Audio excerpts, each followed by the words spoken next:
Mas esse alguém que está dizendo não está sabendo que Deus vai te ajudar. É no deserto, sim.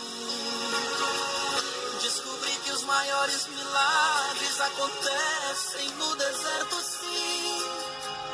E sinceramente todo vale também tem um fim. Essa prova breve vai passar, não vai ficar.